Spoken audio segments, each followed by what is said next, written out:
It stretched taller and wider, reaching higher and higher. We don't know how, but we know it happened because that giant rock is still there today, standing taller than all the other hills, its summit bare and steep. By morning, the rock had grown so high it towered over even the tallest trees. The children's parents searched frantically, looking under every stone. No one had seen them climb the rock. No trace of them was left behind. Panicked, everyone asked the animals, "Antelope, have you seen our children? Jack the rabbit, do you know where they are?" But none of the animals had seen them. Finally, they found the cleverest of all creatures, the coyote. He was strolling through the valley, enjoying the nice weather. They asked him, too. "I haven't seen the children in a while," he said, "but I've got a sharp nose and a quick mind. Maybe I can help." So the coyote joined the search, following the river until they reached the little pool. He sniffed the air, paced up and down, then ran straight to the rock, his nose to the ground. "Here," he cried. "I can't fly like the eagle or swim like the beaver, but I'm no fool like the bear or stubborn like Jack. My nose never lies. Your children are up there, at the top of this rock." "But how could they have climbed it?" the parents asked, stunned. "Look at it. The summit is lost in the clouds." The coyote frowned. "That's not the right question," he said.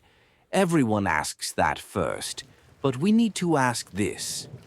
How do we bring them back down?"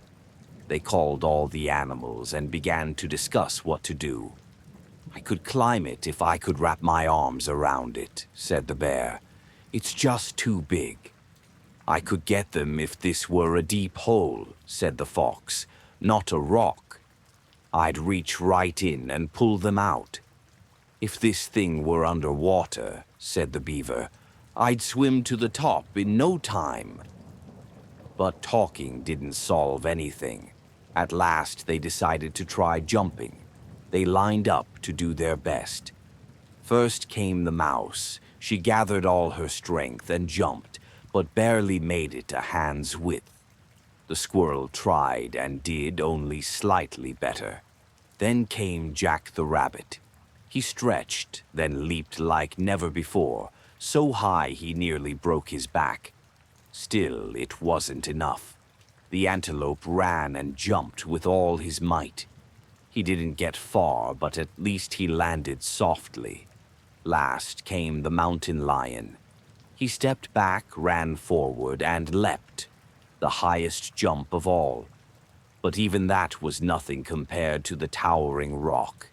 With every hope dashed, the animals sat in silence. It seemed hopeless. Then a tiny, barely audible voice said, "If you don't mind, I can climb the rock." Everyone looked around, confused. No one was there. "Wait, I'm coming," said the little voice again. Then from the grass, out came the caterpillar.